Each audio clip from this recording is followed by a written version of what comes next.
तो जैसे हमने स्क्रिप्चर्स में भी पढ़ा है कि सर्वप्रथम ईश्वर के साम्राज्य की खोज करो, बाकी सारी वस्तुएं आपको दे दी जाएंगी। तो अगर हम भगवान की शरण में जाएंगे या भगवान की खोज करेंगे तो हमें बाकी चीजें तो मिल जाएंगी, क्योंकि पूरे ब्रह्मांड के स्वामी, उनके पास तो सब कुछ है, धन वैभव सब कुछ उनके पास है। और सबसे बड़ा त्यागी आप किसको मानते हैं? सबसे बड़े त्यागी तो जो आम सांसारिक लोग हैं वो हैं, क्योंकि त्यागी सबसे बड़े वो इसलिए क्योंकि उन्होंने तो भगवान को ही त्याग दिया।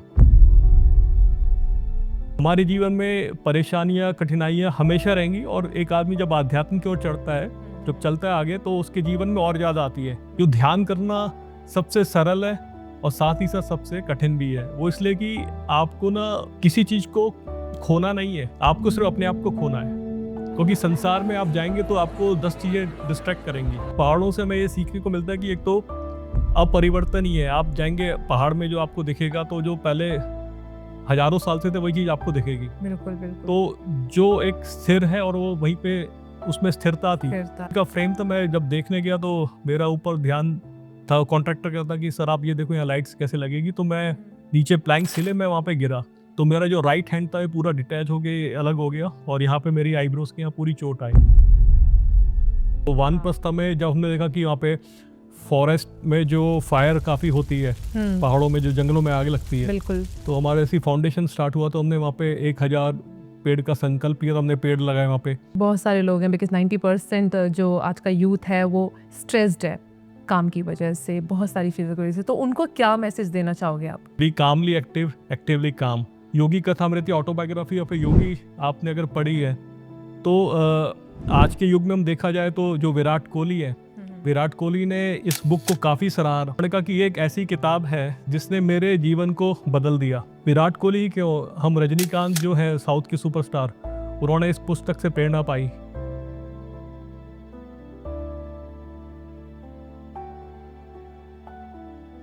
हेलो एवरीवन, स्वागत है आप सभी का ऑन एयर अनफिल्टर्ड पर, जहाँ पर बातें सिर्फ टाइटल, सक्सेस और बिजनेस को लेकर ही नहीं होती, बल्कि स्पिरिचुअलिटी और प्रोफेशनलिज्म के बैलेंस को लेकर भी होती हैं।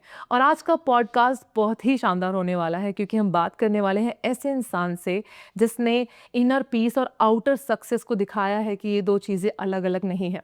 Balance sheet of the soul के वो ऑथर हैं, और इस बुक में ऐसी ऐसी बातें लिखी हैं जिसका आज तक बहुत सारे लोग जवाब चाह रहे हैं कि एक प्रोफेशनलिज्म और एक स्पिरिचुअलिटी को कैसे बैलेंस करें।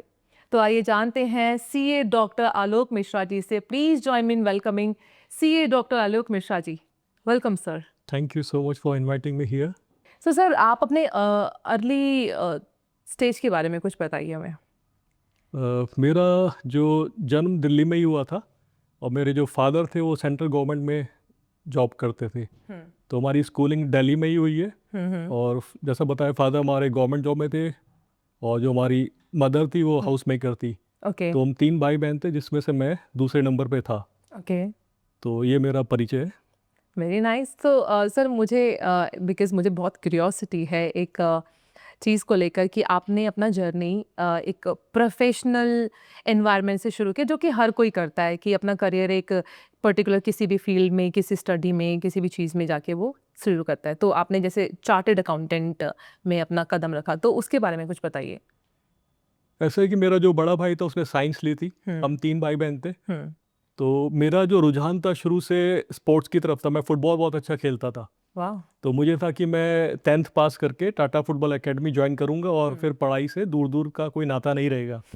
बट बाद में पता चला कि सिर्फ स्पोर्ट्स काफ़ी नहीं है, और उस दौर में तो इंडिया में काफ़ी ज़्यादा और भी स्पोर्ट्स थे, तो फुटबॉल तो एक टीम स्पोर्ट्स था। तो मुझे लगा कि नहीं, हमने पढ़ना भी ज़रूरी है। और फिर जब 10th पास करी मेरी केंद्रीय विद्यालय INA से, तो वहाँ पे कॉमर्स नहीं थी, और मैं साइंस पढ़ना नहीं चाहता था, क्योंकि मुझे था कि हमें कुछ ऐसा प्रैक्टिकल करना है जो बाद में काम आए। तो फिर मैंने कॉमर्स चुना, और मैंने फिर वो स्कूल छोड़ा। तो फर्स्ट से लेके 10th तक मैं जो स्कूल, मेरे को 10 साल मैं पढ़ा, तो मुझे कॉमर्स के लिए मेरे को दूसरे स्कूल में जाना पड़ा। और वहाँ पे जब मैंने 11th और 12th कॉमर्स में करे, तब तक चार्टर्ड अकाउंटेंट क्या होता है इसका पता नहीं था। तो लकीली मेरे साथ एक जो मेरा स्कूल मेट था, तो उसने मुझे बताया कि CA एक कोर्स होता है, और जो कॉमर्स लेते हैं उसमें सबसे टफेस्ट और सबसे बेस्ट कोर्स है। तो उस 12th के बाद फिर हमें पता लगा, तो मैंने CA फाउंडेशन तब होता था, हमने ज्वाइन करा। तो जब BCom ऑनर्स मैंने दिल्ली यूनिवर्सिटी से करा, तो हम फर्स्ट और सेकंड ईयर में फिर फाउंडेशन के थ्रू फिर इंटरमीडिएट और फिर हमारी सीए पास कर फिर जर्नी शुरू हुई। Okay, very interesting one thing आपने जो बोली कि मेरे फ्रेंड ने बताया कि सीए सबसे टफेस्ट होता है, सबसे टफेस्ट एग्जाम होता है, और हमारे जैसे बच्चे अगर कोई भी होगा तो वो चीज़ को चूज़ करेगा जो इजी होगी। आपने फिर सीए क्यों चुना? क्योंकि आपको पता है कि टफेस्ट है भाई, तो क्यों आपने उस चीज़ को चुना फिर? उसमें मैंने एक कोटेशन पढ़ी थी, हमारे गुरुजी ने भी कहा और बड़े बड़े संतों का एक था कि smooth life is not a victorious life. अगर आपकी जीवन में सब स्मूथ चल रहा है तो इसका मतलब ये नहीं कि आप बहुत बड़े एक सफल व्यक्ति बन गए हैं। तो जीवन तभी सफल माना जाता है जब हमारे लाइफ में चैलेंजेस आते हैं। बिल्कुल। तो मैं जिस हिसाब से मेरी स्टडीज़ थी, मेरा पढ़ाई से आप कह सकते हैं कि जैसे कहते हैं कि स्कूल में आउटस्टैंडिंग बच्चे होते हैं, मैं आउटस्टैंडिंग था। क्लास के बाहर हम खड़े रहते थे, तो इस तरह से हम आउटस्टैंडिंग थे। तो 10th तक तो पढ़ाई से दूर दूर का नाता हमारा नहीं था। बट जब हमने कॉमर्स लिया फिर लगा कि हम कुछ करना है, और पेरेंट्स जैसे मेरे फादर गवर्नमेंट में थे, तो हमारे पास इतना बिजनेसमैन तो थे नहीं कि कहीं फादर हमें सेटल कर देंगे। राइट। तो we are all self made. तो हमने खुद पढ़ाई करी, फिर हमने देखा कि उस समय सीए का बहुत अच्छा स्कोप होता था और टफ तो था। तो फिर हमने इसमें सीए के उसमें जर्नी हमारी स्टार्ट हो गई। और मैं ये कहना चाहूँगा कि सीए की जो जर्नी है उसमें आप इतने उतार चढ़ाव देखते हैं, क्योंकि हम अगर स्कूल में हर क्लास में पास होते आते हैं, तो यहाँ पे इतने स्पीड ब्रेकर्स आते हैं कि आप सोचते हैं कि आप बहुत बड़े धुरंधर हो, आप काफ़ी ज़्यादा इंटेलिजेंट हो, तो बट सीए आपको एकदम ग्राउंडेड कर देता है। बिल्कुल, वो असलियत दिखा देता है वो कि दिखा देता है वेर कि यू हाँ, रियली स्टैंड्स। तो रियलिटी ऑफ लाइफ जो है, आप अगर कोई ऐसा कोर्स चुनते हैं कि जहाँ पे आपको लगता है कि आपकी वर्थ क्या है, तो वहाँ पे आपको असफलता भी मिलती है।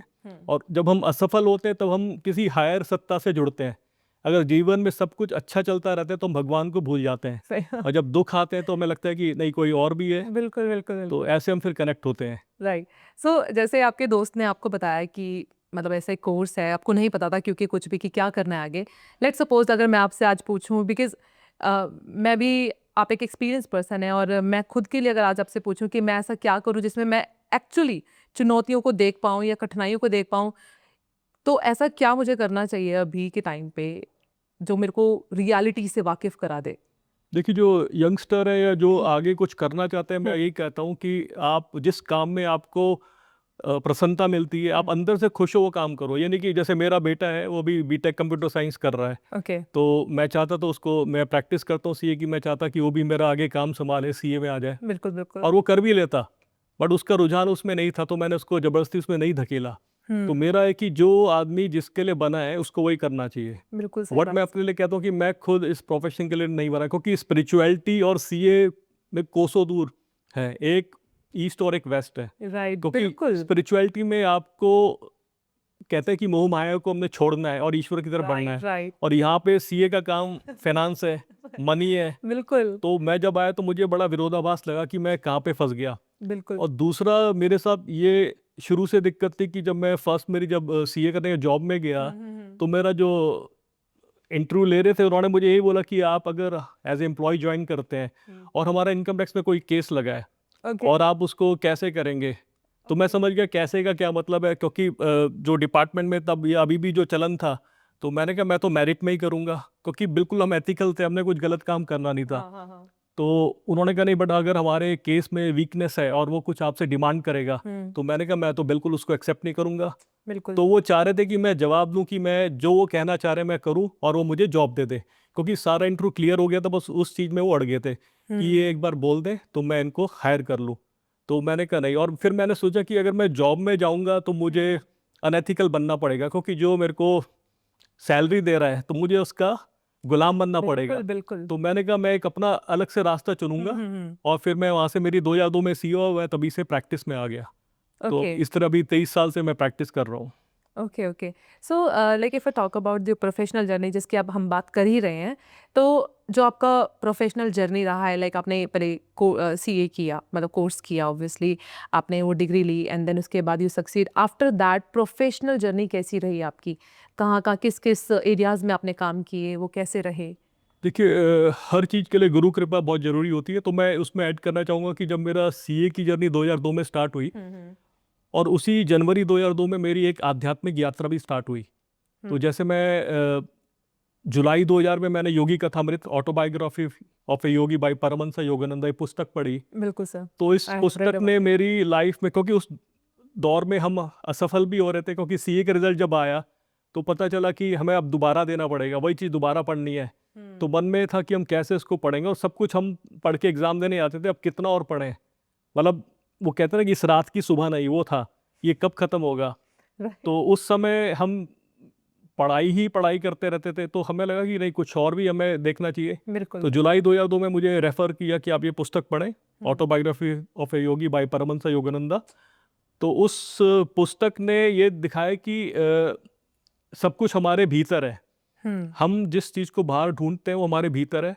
और आपका, क्योंकि गुरुजी ने भगवत गीता का भी उन्होंने ट्रांसलेशन किया था, तो उन्होंने कर्म करने पे ज़्यादा जोर दिया। उन्होंने कहा कि आपका जो कर्तव्य है सिर्फ कर्म करना है। और उस दौरान मैं गीता का भी अध्ययन कर रहा था, प्रभुपाद जी की जो गीता थी। तो जब मैं वो पढ़ता था तो मुझे ये लगा कि हमें भगवान ये नहीं देखते कि हम क्या बन रहे हैं, हम कैसे बन रहे हैं। क्योंकि जो यात्रा है ना, उस यात्रा को आपको एंजॉय करना है। आप एक जगह पहुंच गए, आप अपनी यात्रा को भूल गए, वो नहीं करना। बिल्कुल। तो जब मैं गीता पढ़ता था, फिर मैं पढ़ाई करता था, तो मैं डिटैच होके पढ़ता था कि ये मैं अब, और मेरे मन में एक इच्छा ये जागृत हुई कि अब मैं जो भी करूँगा वो भगवान के लिए कर रहा हूँ। तो आप ये देखें, अगर आप कुछ काम अपने लिए करते हो तो आप उसमें अटैच हो जाते हो कि ये मैं कर रहा हूँ, और फिर सक्सेस और फेलियर आपके मन में रहता है।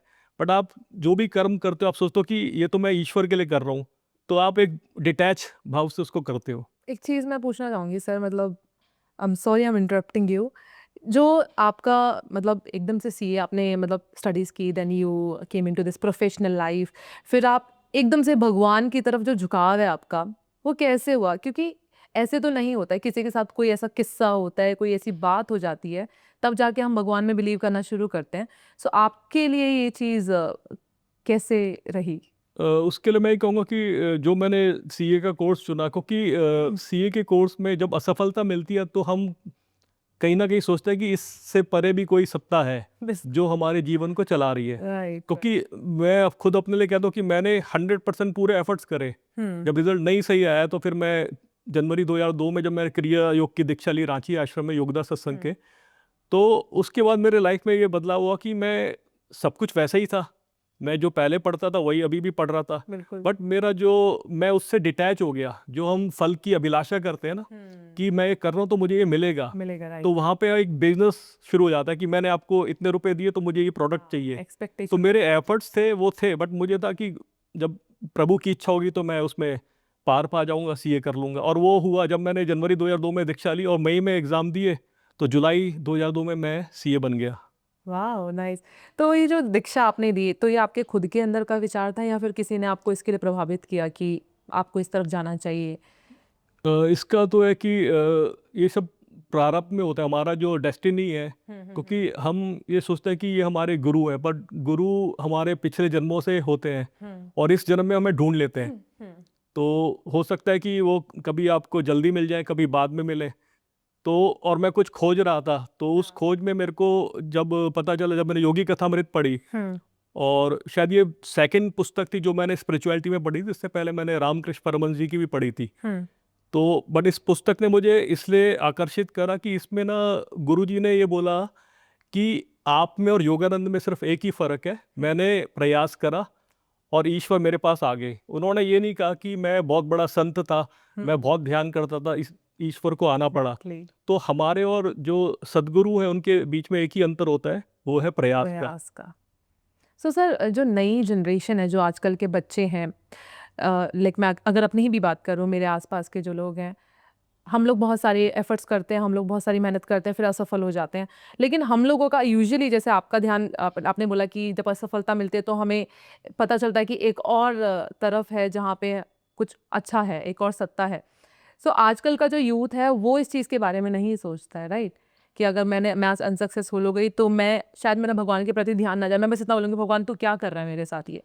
तो हाउ हम लोग किस तरीके से जो नई जनरेशन है उसको उस तरफ भेज सकते हैं, उस तरफ ध्यान उनका खींच सकते हैं, वो कैसे हो सकता है? देखिए, योग का या ध्यान का जो वास्तविक मतलब है वो है कि स्व को पहचानना। It is journey of self relation, journey of the self towards the self.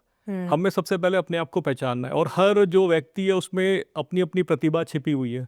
Right. तो हम अगर असफल अगर हम होते हैं तो हम ये देखें कि इसमें विधि का क्या विधान है, मतलब ईश्वर हमसे कुछ और अच्छा काम कराना चाहते थे। राइट। तो मैं अपने लिए कहूँ कि अगर मैं पढ़ाई में सब कुछ शुरू से सही होता तो मैं साइंस लेता, क्योंकि ऑब्वियसली उस समय होता था कि जो बहुत अच्छा पढ़ने में है वो साइंस लेता था और जो नहीं था वो आर्ट्स लेते थे। कॉमर्स तो एक शुरुआत थी उस दौर पे। किस टाइम की बात होगी सर ये? ये 93 में मैंने 93। उस दौर 93-94 में। हम्म। तो अब जब मैंने कॉमर्स ली तो कॉमर्स में था कि बहुत कम लोग उसमें कॉमर्स में आते थे और हमें सीए के बारे में पता नहीं था। बट मेरा ये शुरू से था कि आप कोई भी काम ऐसा करो कि उसमें आप बेस्ट करो। तो बिल्कुल। कॉमर्स ली तो कॉमर्स में जो हमने देखा बेस्ट क्या होता है, तो चार्टर्ड अकाउंटेंट, कंपनी सेक्रेटरी और कॉस्ट अकाउंटेंट, इन तीनों की अगर हम बात करें तो चार्टर्ड अकाउंटेंट सबसे ज़्यादा टफ कोर्स था और सबसे रेस्पेक्टेड भी था। बिल्कुल। तो इसलिए मैं सीए के कोर्स में आया। सर एक चीज़ मैं आपसे पूछना चाहूँगी, जैसे प्रोफेशनल लाइफ चल रही है, अच्छा हम लोग कमा भी रहे हैं, पैसा भी आ रहा है, अब हम लोग अपना ध्यान दे रहे हैं कहीं और, स्पिरिचुअलिटी की ओर, जहाँ पे हमें कोई लोभ नहीं है, हमें ये एक्सपेक्टेशन है कि कहीं से हमें पैसा आने वाला है। तो जब वो आपका स्विच स्पिरिचुअलिटी की तरफ हुआ तो वो टर्निंग पॉइंट कैसा था? पॉजिटिव, इसमें नेगेटिव, कैसा रहा आपका वो एक्सपीरियंस? ये बिल्कुल पॉजिटिव ही होता है, क्योंकि जब आप ईश्वर के जुड़ते हैं। हम्म। पर एक चीज़ मैं ऐड करना चाहूँगा, हम सोचते हैं कि अगर हम ध्यान करेंगे, स्पिरिचुअलिटी की तरफ जाएंगे तो हमारे जीवन में कठिनाइयाँ नहीं आएंगी। हाँ। हमारे जीवन में परेशानियाँ, कठिनाइयाँ हमेशा रहेंगी और एक आदमी जब आध्यात्म की ओर चढ़ता है, जब चलता है आगे, तो उसके जीवन में और ज़्यादा आती है। बिल्कुल। क्योंकि जो माया या डुअलिटी है वो ईश्वर की तरफ जाने से आपको रोकेगी। बिल्कुल। क्योंकि जो भेड़ चाल में क्या होता है कि सारी भेड़ें एक तरफ जा रही है। आप देखिए, अगर जो गंडेरिया भेड़ें हाँक रहा है तो उसके हाथ में एक छड़ी होती है, वो सारी एक तरफ चल रही है, बट वो उनको कुछ नहीं मारता नहीं है। बट एक भेड़ अगर झुंड से निकल के कहीं और जाती है तो उसके पीछे वो चाबुक लेके दौड़ता है। बिल्कुल। तो वही हमारे साथ होता है। पूरा जो संसार है आजकल एक तरफ ही जा रहा है, अध्यात्म की तरफ तो कोई चलता ही नहीं, सारे मटेरियलिस्टिक हैं, तो सब माया की तरफ चल रहे हैं और वो बड़े खुश रहते हैं। हाँ। आप अगर पार्टी में जाते हैं, फिल्म देखने चले गए, बाहर खा लिया, आप सोचते हैं कि मैं, मेरी लाइफ बहुत अच्छी है, और दूसरा आपको देखते कहते तो बहुत खुश है। बट वास्तविक जो प्रसन्नता है वो हमारे भीतर है। तो मैंने जब देखा कि मेरे पास सीए कर लिया और मैंने उसी साल 2002 में कंपनी सेक्रेटरी भी मैंने कर लिया था, तो मेरे को तो जॉब की अपॉर्चुनिटी काफ़ी थी। बट मेरे को लगा कि और एक चीज़ और मैं इसमें ऐड करना चाहूँगा कि मेरे को सीए एक मेरा लक्ष्य नहीं था। क्योंकि जब मैंने सीए में 5-6 साल मेरे को लगे तो मुझे लगा कि ये चीज़ तो मैंने अब अचीव कर ली। है। और 2002 में जब हुआ तो मुझे लगा कि, और वास्तविक जो मेरे को अंदर से जो पुल आ रहा था वो था कि आध्यात्म, तो मुझे लगा कि अब मुझे संन्यास ले लेना चाहिए। तो मैंने हमारे एक स्वामी जी थे, उनसे बात भी करी। तो उन्होंने कहा, एक बहुत अच्छी बात बताई, उन्होंने कहा कि you should watch your inner inclination, आपके अंदर से क्या आता है। मैं कहूँगा कि आप सन्यासी बन जाओ या दूसरा कहेगा कि आप बन जाओ, नहीं, आप अंदर से भीतर से क्या अनुभव करते हो। खुद तो को मैंने feel होता थोड़ा सा इंट्रोस्पेक्ट किया, ध्यान करा, तो मुझे ये लगा कि और फिर उसी दौरान मैं अपने सीए के प्रोफेशन के सिलसिले में कईयों से मिलता था। तो एक बैंक मैनेजर थी मैडम, उन्होंने बहुत अच्छी बात कही। उन्होंने कहा कि अगर हर आदमी सन्यासी हो जाएगा तो संसार में कौन रहेगा। चलाएगा कौन इसको? तो फिर, और अच्छे लोगों की हर जगह आश्रमों में जरूरत है, हिमालय में जरूरत है, बिल्कुल। बट संसार में ज़्यादा जरूरत है।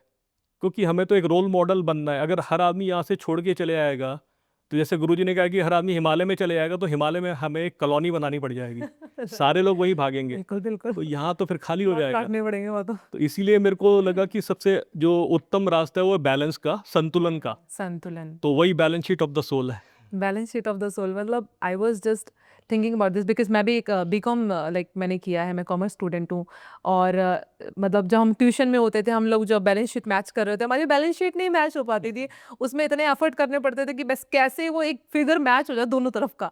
So it is very difficult. मतलब आपने एक रास्ता चुना कि आप प्रोफेशनल भी है, स्पिरिचुअलिटी में भी है, और दोनों को बैलेंस करना is very difficult these days. क्योंकि आपने जो एक चीज़ बोली कि जब माया आने लगती है, हमारा लोभ उसके प्रति इतना ज़्यादा घुस जाता है कि हम उसको नहीं छोड़ सकते। हम दुखी भी है ना, अगर एंड ऑफ द डे हम घर जाके रो रहे हैं, यार हमारे अकाउंट में पैसे पड़े, हम फिर भी एक अपने आप को मना लेते हैं कि चल ठीक है, ऐसा तो है ना। तो वो चीज़ को छोड़ना, माया को छोड़ना इज़ वेरी डिफ़िकल्ट। और मुझे लगता है कि आपने जो एक स्टेप लिया कि ठीक है, यू थॉट कि आप स्पिरिचुअलिटी की तरफ जाओ, जहाँ पे डेफिनेटली आपने बहुत कुछ सेक्रीफाइस किया होगा। जैसा आपने मेंशन किया कि आपको बहुत सारे जॉब अपॉर्चुनिटीज़ थे, हो सकता है आप आज जो हैं उससे ज़्यादा अच्छा कर रहे होते हैं। अगर मैं फाइनेंस की बात करूँ, सिर्फ फाइनेंस की, not I am not talking about piece, But you chose that one thing for your inner peace, and you balanced both your professional and your inner peace, your spirituality. This is amazing thing, which is not easy at all. Like if I talk about journal people these days here, it is not easy. मैंने नहीं देखे हैं बहुत सारे ऐसे लोग जो ये चीज़ का बैलेंस करना जानते होंगे. सो डेफिनेटली जो आपकी बुक है balance sheet of the soul, so this will definitely help so many people who are struggling in their professional life or struggling in their personal life with multiple thoughts, with multiple issues. So this is a book that really gonna help you guys. So you must read this. So sir, spirituality की तरफ जो झुकाव है, because हम जब भी किसी भी चीज़ में घुसते हैं ना, एक मोड ऐसा आता है जहाँ पे हमें ऐसा फील होता है कि नहीं यार गलती कर दी. तो कभी ऐसा हुआ स्पिरिचुअलिटी में आके कि ऐसा महसूस हुआ कि नहीं यार शायद गलत स्टेप ले लिया, गलत आ गए, ऐसा कभी हुआ? नहीं, देखिए हमारा जो उद्देश्य होता है लाइफ में पैसा कमाना नहीं है. पैसा तो कोई भी कमा लेता है. राइट. जैसे मैंने एक बहुत बड़ा मेरे को अच्छा इंसिडेंस लगा, मैंने बुक में भी लिखा balance sheet of the soul में. हाँ. हम दिवाली में लक्ष्मी की पूजा करते हैं, ठीक है. तो लक्ष्मी धन की देवी है. धन की देवी, राइट. पर मेरे मन में हमेशा एक जहन में विचार आया कि लक्ष्मी से ज़्यादा मेरा जो झुकाव था वो लक्ष्मीपति की तरफ था. लक्ष्मीपति कौन है? भगवान विष्णु. विष्णु जी. और विष्णु जी को क्या कहते हैं हम? वो योग के अवतार है, भगवान कृष्ण हो गए. तो अगर हम भगवान विष्णु की पूजा करेंगे या उनकी साधना करेंगे, जैसे हम ध्यान करते हैं तो हम लक्ष्मीपति की पूजा कर रहे हैं. हाँ. और जहाँ पे पति है वहाँ पत्नी स्वयं आएगी. बिल्कुल आएगी. तो अगर हम लक्ष्मी के पीछे भागेंगे तो ना हमें लक्ष्मी मिलेगी ना लक्ष्मीपति मिलेगा. तो हम लक्ष्मीपति के पीछे जाएंगे तो लक्ष्मीपति तो मिलेगा और पत्नी हमेशा साथ में रहती है. आप देखिए विष्णु सैया में अगर आराम करते हैं तो लक्ष्मी उनके चरण दबा रही होती है. बिल्कुल. तो जहाँ पे पति है वहाँ पत्नी है. तो ये मेरे जहन में, और इस बुक में मैंने एक बहुत अच्छे तरीके से मैंने इसको लिखा है. तो और वही मेरी लाइफ में रहा. तो जैसे हमने स्क्रिप्चर्स में भी पढ़ा है कि सर्वप्रथम ईश्वर के साम्राज्य की खोज करो, बाकी सारी वस्तुएं आपको दे दी जाएंगी. बिल्कुल, बिल्कुल. तो अगर हम भगवान की शरण में जाएंगे या भगवान की खोज करेंगे तो हमें बाकी चीजें तो मिल जाएंगी, क्योंकि पूरे ब्रह्मांड के स्वामी उनके पास तो सब कुछ है. बिल्कुल. धन वैभव सब कुछ उनके पास है. बट अगर हम धन की खोज में जाएंगे ना धन मिलेगा ना भगवान मिलेंगे. भगवान मिलेंगे, सही बात. और दूसरा, लोग कहते हैं कि अब जैसे आपका जो प्रश्न था, आपने पूछा कि आप स्पिरिचुअलिटी में आ गए तो आप कुछ मिस तो नहीं कर रहे, क्योंकि मटेरियल जो संसार है काफी चकाचौंध कर देता है. बिल्कुल हम सर. सोचते हैं कि हम बैठ के ध्यान करें, एक पिज्जा बर्गर खा के आ जाते हैं या एक मूवी देख लेते हैं. बिल्कुल. बट मेरा मानना है कि हम कहीं पे कुछ लूज नहीं कर रहे. और सबसे बड़ा त्यागी आप किसको मानते हैं? सबसे बड़े त्यागी तो जो आम सांसारिक लोग हैं वो हैं. क्योंकि त्यागी सबसे बड़े वो इसलिए हैं क्योंकि उन्होंने तो भगवान को ही त्याग दिया. और हम जो ध्यान करते हैं हमने भगवान को नहीं त्यागा, हमने तो भगवान की जो बनाई हुई तुच्छ वस्तु है उसको त्यागा है.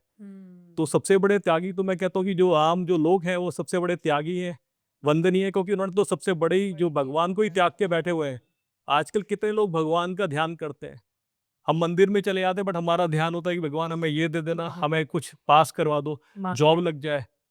बट भगवान से अगर आप ध्यान करते हो तो भगवान से आप संवाद करते हो. तो हम तो सैल्यूट करते हैं जो भगवान को त्यागे हुए बैठे हैं.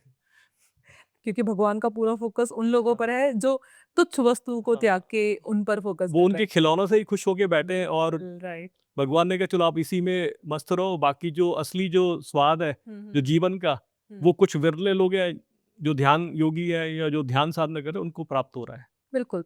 सर एक चीज ध्यान साधना, जैसे अभी आपने एक वर्ड उठाया ध्यान साधना की, अगर मैं खुद बात करूं कि मुझे ध्यान करना है तो वहां पर वो ध्यान ना होके इतने थॉट्स में चला जाएगा कि मैं ध्यान कैसे करूं.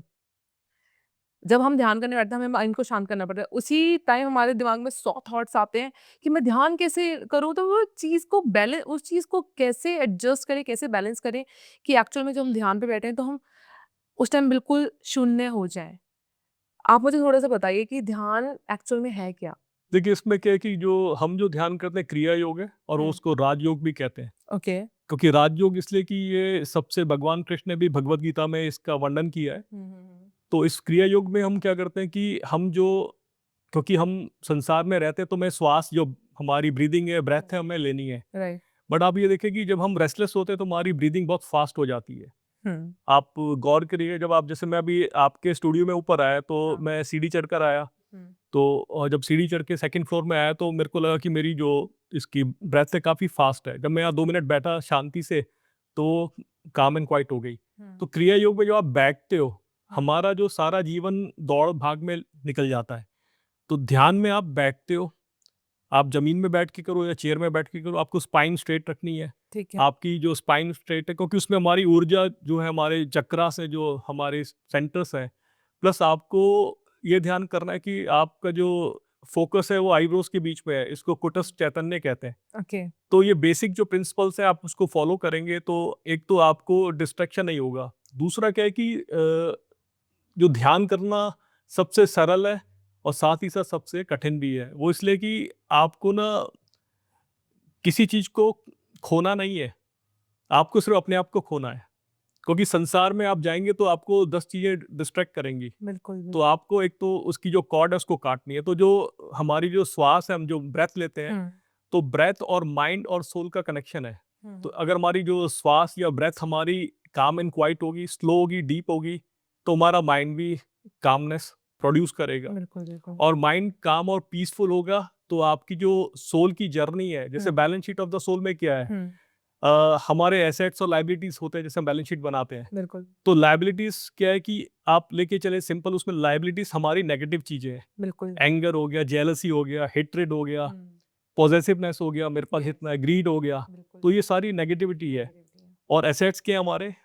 Piece, bliss, joy and helping others, consideration for others, empathy, sympathy, ये हमारे एसेट्स ऑफ द सोल है। यस। और दूसरा आप इसको देखिए कि जब महाभारत का युद्ध हुआ था तो 5 पांडव थे और कौरव 100 थे। हाँ। तो मैं हमेशा ये कहता हूँ कि हमारे अंदर अच्छाइयाँ बेशक कम है, क्योंकि 5 पांडव थे और कौरव तो 100 थे। 100 थे। तो अगर हम देखें कि क्वांटिटी वाइज तो वो ज्यादा थे, ज्यादा पावरफुल। तो उनको युद्ध जीतना चाहिए था। बिल्कुल। और महाभारत का युद्ध जैसे 18 दिन चला, तो हम देखते हैं कि 18 के 18 दिन जब युद्ध बंद होता डेली, तो पांडव नहीं जीते थे। कौरव भी कई दिन, कौरव का पल्ला भारी था, कई पांडवों का भारी था। बिल्कुल। पर पांडवों के साथ एक ऐसी चीज थी जिनसे वो युद्ध जीत पाए, वो थे भगवान कृष्ण।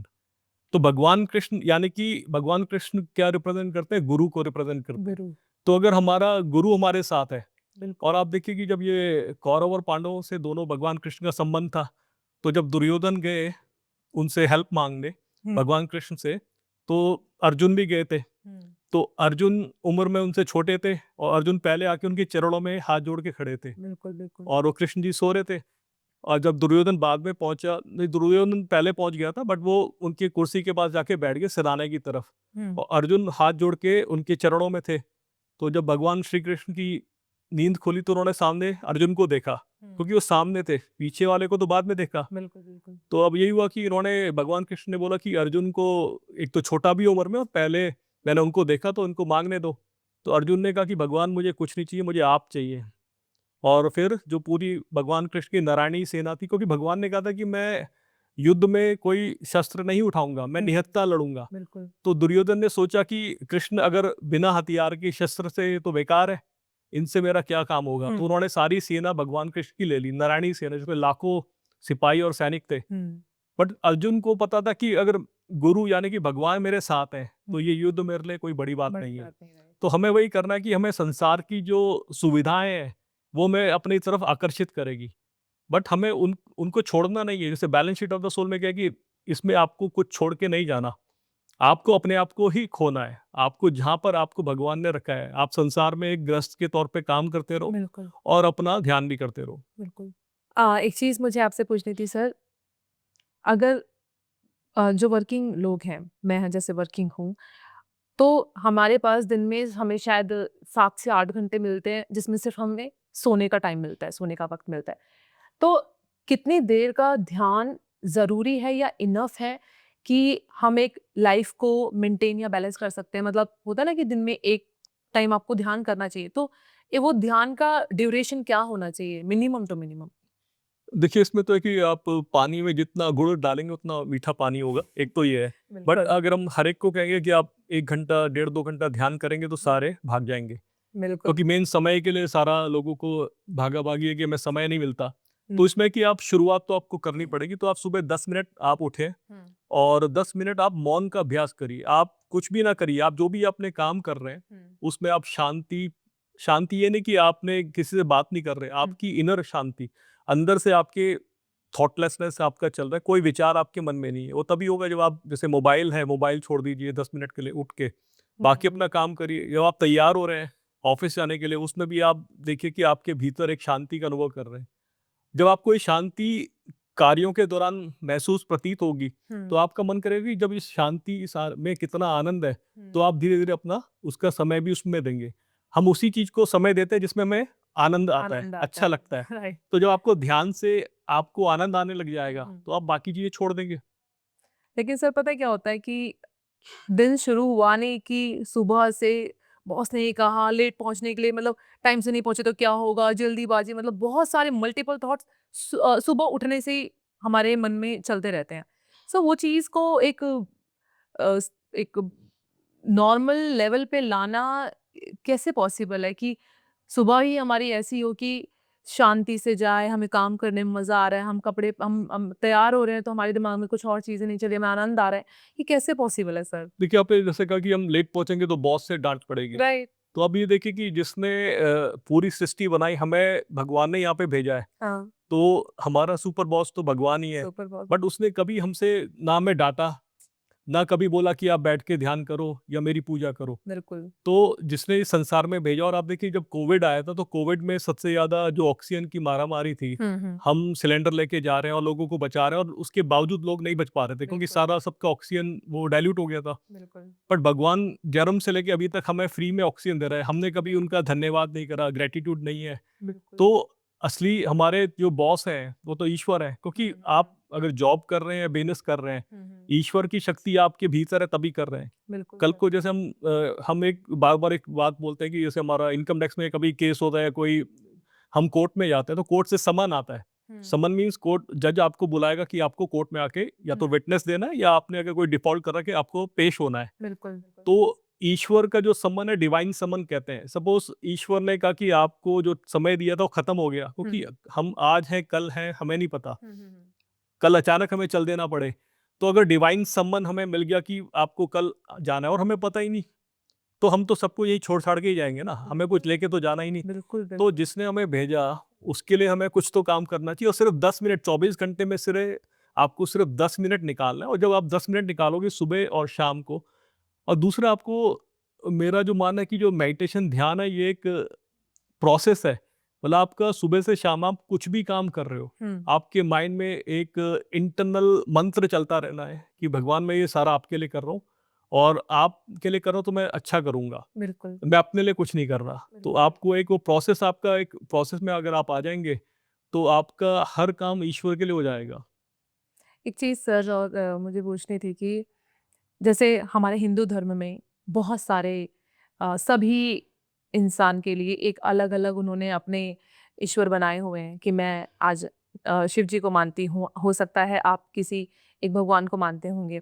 तो क्या ऐसा है कि हमें मतलब जो हमें कनेक्ट होना है ईश्वर से, तो हम अपने भगवान से कनेक्ट हों जिनमें हम बिलीव करते हैं, या फिर अ, ये किस तरीके से काम करता है? Because there are so many gods जिसको हम मानते हैं जो हमारे लिए देखिए, इसमें मैं रखते हैं। कहना चाहूँगा कि हमने ईश्वर को देखा नहीं है, हमें जो मूर्तियाँ या भगवान की फ़ोटो छवि दिखाई गई वो है, या जो हमने पढ़ा। राइट। बट मैं कहता हूँ कि अगर आप किसी भगवान को मानते या नहीं मानते, ध्यान में आपका एक काम है कि आप किसी परम सत्ता, कोई एनर्जी को मानते हैं, हाँ। वो जो एनर्जी हमें चला रही है।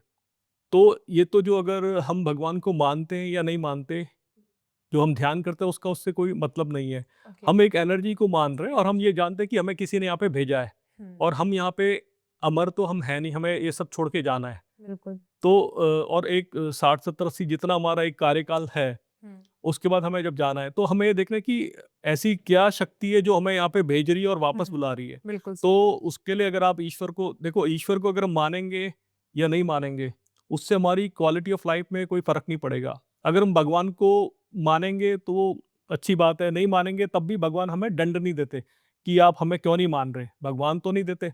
बट हम अगर किसी ऐसी सत्ता को जो पॉजिटिव है, मैं ये कहूँगा कि भगवान किसी धर्म से ऊपर है। भगवान, अगर कोई भी चीज़ आपको पॉजिटिव है तो भगवान है, और अगर नेगेटिव है तो वो शैतान है। दो चीज़ें आप लेके चलिए, एक तो डिवाइन हो गया और एक जो वर्ल्डली चीज़ें हो गई।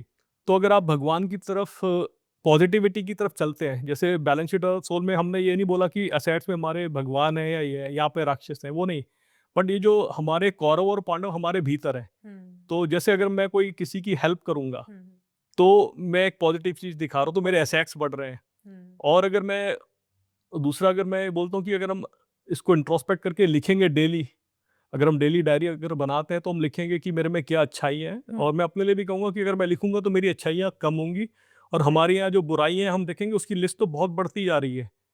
तो उसी का ये है कि भगवान कृष्ण ने कहा कि जो कौरव थे वो 100 थे हाँ। और पांडव 5 थे। तो हमारे भीतर चाहे 100 बुराइयां हो, बट अगर हमारे अंदर 5 अच्छाइयां हैं, और फिर भगवान, यानी कि भगवान मीन्स ध्यान हमारे साथ है, गुरु हमारे साथ गुरु है, साथ है। तो हम इस संसार को अच्छे से पार पा जाएंगे, इस संसार में से। बिल्कुल, तो ईश्वर का मतलब ये है कि हमारे जीवन में एक गुरु होना चाहिए जिसको हम धन्यवाद करें, उसकी पॉजिटिव चीज़ों को हम अपने साथ लेकर चलें। जी। तो सर, अगर गुरुजी की बात हो ही रही है तो मैं पूछूंगी आपसे कि आपके जीवन में कौन है वो नाम जिसको आप एक गुरु का दर्जा देते हैं, या फिर उनके कदम पर आप चल रहे हैं? मैं योगी कथामृत जो हमने पढ़ी, तो परमहंस योगानंद हमारे जो गुरु हैं, और 1952 में उन्होंने ये शरीर छोड़ दिया था, उन्होंने समाधि ले ली थी। बट कहते हैं कि गुरु तो एक अमर चेतना है, गुरु एक शरीर तो है नहीं। तो गुरु की जो चेतना या कॉन्शियसनेस है वो हमेशा है, अभी भी है। तो जब भी आप कोई काम करते हैं तो आप उस चेतना से जुड़ते हैं। बिल्कुल। और जो योग या मेडिटेशन ध्यान है, योग का मतलब सरल भाषा में क्या है, जोड़ना। हम कहते हैं कि हमने इस 5-6 हमने टोटल करा, इसको इसका योग क्या है, तो हम उसको जोड़ते हैं। तो हमें जब योग हम करते हैं तो हम इस शरीर को, मन को अपनी आत्मा से, और आत्मा जब तीनों मिलके उसको परमात्मा से, जो परमात्मा मीन्स जो पॉजिटिव एनर्जी, उससे जोड़ते हैं। बिल्कुल। तो योग साधना वही है। और अगर हमारा गुरु हमारे साथ है तो हम उसको बहुत अच्छे से कर सकते हैं, क्योंकि ये जो चीज़ है ये साइंटिफिक है।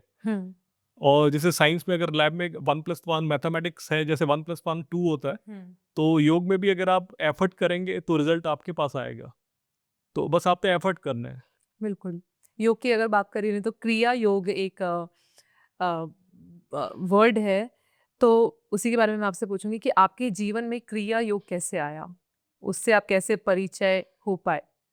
इसमें जो योगी कथामृत में परमहंस योगानंद जी ने क्रिया योग के ऊपर एक चैप्टर दिया, और मैं कहना चाहूँगा, जब ये मैं पुस्तक फर्स्ट टाइम पढ़ा, मैंने एक पुस्तक जो है पूरे एक दिन में पढ़ी है। ओके। जब, क्योंकि हम सीए के स्टूडेंट थे, मैं पूरी रात भर पढ़ने की आदत थी। ये महा अवतार बाबा जी? नहीं, जो योगी कथामृत है, योग परमहंस कथा। योगानंद। Okay okay. तो जब जुलाई 2000 में मेरे को ये पुस्तक का पता चला, मैं लेकर आया। और इनफैक्ट हम लोधी कॉलोनी रहते थे सुरेनगर में, क्योंकि कम जगह मिलती थी, मैं साइकिल से गया और मैं लेकर आया। मैंने उसको एक दिन में पढ़ लिया, और जब वो क्रिया योग वाला चैप्टर था तो मुझे लगा कि ये तो बिल्कुल सिर से ऊपर जा रहा है। ये मतलब बाकी तो स्टोरीज थी हमने पढ़ ली, बिल्कुल। गुरुजी का बचपन कैसा था, उन्होंने क्या क्या संतों से मिले, हाँ। तो ये जल्दी जल्दी पढ़ लिया, तब समझ में नहीं आया कि ये है क्या। और उसके बाद जब हमें दीक्षा दी जाती है तो बताया जाता है कि इसका क्या महत्व है, हम क्रिया योग से कैसे गुरु के आशीर्वाद हमारे साथ रहते हैं। तो और क्रिया में हम क्या करते हैं कि क्रिया का मतलब है करना, और योग मीन्स जो पता है कि जोड़ना। तो ऐसी क्रिया जो हमें ईश्वर से जोड़ती है, सरल भाषा में। तो इसमें क्या है कि क्रिया योग में जैसे बताया कि हमारी जो श्वास है, हम जब सांस लेते हैं, और जो हमारी ब्रेथ है वो एक कॉर्ड है जो हम उसको, शरीर को उससे बांधती है। तो क्रिया योग सिंपल भाषा में है कि आपको अपनी जो श्वास है उस पर ध्यान देना है। उसको आप जितना सरल और सहज नेचुरल रखेंगे, उस पर कोई आपको प्रेशर नहीं देना। डीप ब्रीदिंग करनी है सुबह शाम। अगर आप डीप ब्रीदिंग करेंगे, स्लो ब्रीदिंग करेंगे, रिदमिक ब्रीदिंग करेंगे, तो आपका मन अपने आप धीरे धीरे, चंचल जो होता है वो सारा चंचलपन दूर हो जाएगा, शांत हो जाएगा। तो क्रिया योग, और फिर क्रिया योग क्या है कि ये सिंपल ब्रीदिंग भी नहीं है। तो जो मेन क्रिया योग है वो क्योंकि जब हम लेते हैं क्रिया तो हमें एक प्लेज फॉर्म साइन करना पड़ता है कि हम किसी को इसको बता नहीं सकते। तो बेसिक ये है कि क्रिया योग में आपका मेन फोकस अपनी श्वास पे है, और आपको जो श्वास आपकी जितनी सिंपल होगी, जितनी डीप होगी, जितनी स्लो होगी, वो आपको एक पॉजिटिविटी प्रदान करेगी। बिल्कुल बिल्कुल। आपकी लाइफ में इतने चेंजेस आएंगे, तो आप एक बार उससे पकड़ लेंगे तो आप उसको फिर छोड़ेंगे नहीं। सर आप मुझे ये बताइए कि प्रोफेशनल और स्पिरिचुअल लाइफ को आप बैलेंस कैसे करते हो? दोनों को बैलेंस करना सबसे सिंपल है कि आप अपनी प्रायोरिटी पहले डिसाइड कर लीजिए कि हम क्या चाहते हैं। और जैसे मैंने पहले बताया कि अगर हम सबसे पहले ईश्वर के साम्राज्य की खोज करेंगे तो बाकी चीज़ें हमें मिल जाएंगी। तो इसका सबसे सिंपल भाषा में ये तात्पर्य है कि हमें सबसे पहले उठ के मौन रहना है और ध्यान करना है। अगर आप सुबह उठते ही संसार में आ जाएंगे तो संसार आपको पकड़ लेगा, फिर आप भगवान को भूल जाएंगे। तो सबसे पहले आपने भगवान को पकड़ना है, फिर संसार को पकड़ना है। बिल्कुल। तो वही है, सबसे पहले आप उठिए, आप जो भी फ्रेश होके अपना ध्यान के लिए बैठिए, 10 मिनट 15 मिनट जितना आप बैठ सकते हैं उसको करिए। और फिर जो भी आपको काम दिया है, जो भी आपकी ड्यूटी है उसको करिए, और उस ड्यूटी के दौरान भी आपने ईश्वर या जो भी जिसको आप मानते हैं उसका स्मरण रखना है। और शाम को वही हुआ, आपको सोने से पहले आप आइए, उसके बाद अपना ध्यान करिए और फिर सो जाइए। और हमारा ये है कि जो हमारी सीए की मेरी प्रैक्टिस ऑफिस है, तो हमारा तो ये शेड्यूल चलता है। सैटरडे हमारा जो स्टाफ है, तो हम सैटरडे 5 से 6 के बीच में 1 घंटा हम ध्यान करते हैं। उसमें भजन करते हैं, चैंटिंग, और उनसे इंटरेक्शन भी करते हैं स्टाफ से, ओके। कि उसमें उनकी क्या वर्क लाइफ में हमें क्या बैलेंस की ज़रूरत है। और हम एक टॉपिक उठा लेते हैं कि आज इस पे पीस पे बात हुई, हैप्पीनेस जॉय पे बात हुई, बिल्कुल। How to get along with others, relationship कैसे हमें मेंटेन करनी है। तो हम हर टॉपिक में बात करते हैं। और हमारा क्योंकि ध्यान मंडली भी हम एक चला रहे हैं, मेडिटेशन सेंटर, तो संडे हमारा ग्रुप वाह! मेडिटेशन होता है। तो उसमें अमेज़िंग। बाहर से लोग आते हैं, तो वहाँ पे वो ध्यान करते हैं। कहाँ पे सर ये? Tagore Garden. Okay, so every Sunday ये एवरी प्रोग्राम संडे होता वी है? Used to meditate for 1.5 hours. Okay, so इसका प्रोसेस क्या है अगर कोई आना चाहता है आपके पास तो? कोई भी जिसने अगर आना चाहता है, इसको ध्यान की इच्छा है, वो आए। हुँ। और ये फ्री ऑफ कॉस्ट है। उसमें आप ये कॉस्ट है। है कि अगर आपने योगी कथामृत पढ़ी है, autobiography of a Yogi by Paramahansa Yogananda, तो आपको पता चलेगा कि आप किस ऑर्गेनाइजेशन से आप जुड़ रहे हैं। ओके। तो क्योंकि अगर हम किसी को भी मानते हो, पर अगर हम एक चीज फॉलो कर रहे हैं, तो हमें उसके बारे में थोड़ा सा पता होना चाहिए। पता होना चाहिए। तो वो एक प्रोसेस है। बिल्कुल, बिल्कुल। सो मुझे ऐसा लगता है कि एवरी कॉर्पोरेट ऑफिस को मतलब ये चीज़ एक बार 1 हफ्ते में एक बार करनी चाहिए ताकि हमें लोगों के अंदर की बातें भी पता चल पाएँ इस दौरान जब हम ध्यान लगा बिल्कुल। रहे हैं और तो। मैं तो ये कहना चाहूंगा कि ये चल रहा है। और हमारा जो आईसीएआई है, institute of chartered accountant of India, क्योंकि पिछले कई 2-3 सालों में हमने देखा कि कुछ यंग जो सीए हैं, क्योंकि हमारी जो प्रोफेशन में इतना प्रेशर होता है, क्योंकि डेडलाइंस है, कभी इनकम टैक्स की डेडलाइन, कभी ऑडिट की डेडलाइंस, तो इतना मेंटल प्रेशर और फटीग रहता है कि कहीं तो अभी कार्डियक अरेस्ट में यंग जो प्रोफेशनल्स है वो चले गए। ओके। तो हमारे सीए इंस्टीट्यूट ने बहुत अच्छा स्टेप लिया। अभी हमारा एक वर्क लाइफ बैलेंस का अलग से एक डिपार्टमेंट है, और वो सेमिनार कंडक्ट करता है। अमेज़िंग। तो हाँ। उसमें क्या है कि जो सेमिनार में जो भी स्पीकर्स आते हैं, ये वर्चुअली भी होता है, फिजिकल मोड में भी होता है। तो उसमें जितने हमारे यंग प्रोफेशनल्स या जो एजेड भी हैं, तो उनको अपनी लाइफ को कैसे बैलेंस करना है, जो हम पहले से करते आ रहे हैं, हम 20-22 साल से जो काम कर रहे हैं, आज सब उसको फॉलो कर रहे हैं। क्योंकि लाइफ में जितना भी अचीव कर लें, क्योंकि आपने जो भी काम करना है इस शरीर से ही करना है। बिल्कुल तो सर। जो बॉडी में हमारी मेरा कहना है कि अगर शरीर हमारा फिट है, हुँ। और फिट मीन्स हमारी माइंड और शरीर दोनों, हम शरीर की बात कर रहे हैं, यानी कि हम जिम में जाके बॉडी बना रहे हैं। तो जो हमारा इनर जिम है, जहाँ पे हमें मेंटल एक वर्कआउट करना है, अपने थॉट्स को पॉजिटिव रखना है, बिल्कुल। और एक पॉजिटिविटी के साथ हमें लोगों से मिलना है। हुँ। तो उस पॉजिटिविटी में हम देखेंगे कि हमारे जो ऑरा में जो लोग आएंगे वो हमसे कनेक्ट होते जाएंगे। कनेक्ट होते जाएँगे। तो उस पे हमें ध्यान देना है, उसके लिए आपको ध्यान ही करना पड़ेगा। नाइस, मतलब ये तो बहुत अच्छा इनिशिएटिव है सर, मतलब बहुत बढ़िया। एक चीज़ के बारे में मैंने balance sheet of the soul में पढ़ा था, which is about your encounter with CBI something. So sir उसके बारे में कुछ बताइए बिकॉज़ वो बहुत इंटरेस्टिंग था जो मैंने पढ़ा था। आपके मुँह से मैं सुनना चाहूँगी उसको। हाँ, ये ऐसा हुआ कि 31 मार्च 2022 में हमारे ऑफिस में एक वो सर्च वारंट लेकर आए थे, क्योंकि हमारा जो प्रोफेशन है उसमें कभी क्लाइंट का कुछ होता है, तो हमारा उसमें कनेक्टेड होता है ऑफिस, और क्योंकि हम ऑडिट भी करते हैं। तो वो जनरल एक सर्च थी। तो बड़े पोलाइट थे, वो आए और उन्होंने सुबह 9:30 के आसपास उनकी 5 लोगों की टीम आई, क्योंकि मेरा और घर और जो ऑफिस है साथ साथ ही है। तो मेरे को उन्होंने बोला कि सर ये सर्च वारंट है और आपका हमें चेक करना है। मैंने कहा ठीक है, आप करिए।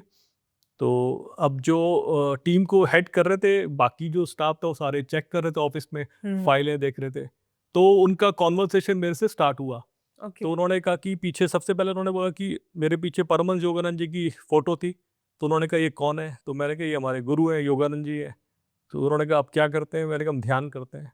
तो उन्होंने कहा कि ये ध्यान का क्या फ़ायदा है? तो हम्म। वहाँ से हमारा जो वार्तालाप आरंभ हुआ, उसमें ये निकल कर आया कि मैंने उनको बोला कि देखिए आपको जो भी इन्वेस्टिगेशन दी जाती है हम्म। वो, क्योंकि बाकी एजेंसी नहीं कर पाती, तो आपको एक आप एक Absolutely. स्पेशलाइज्ड एजेंसी आपको दी जाती है। बिल्कुल। तो आपका मेन है कि आपको हज़ारों में से अगर एक को ढूँढना है, हम्म।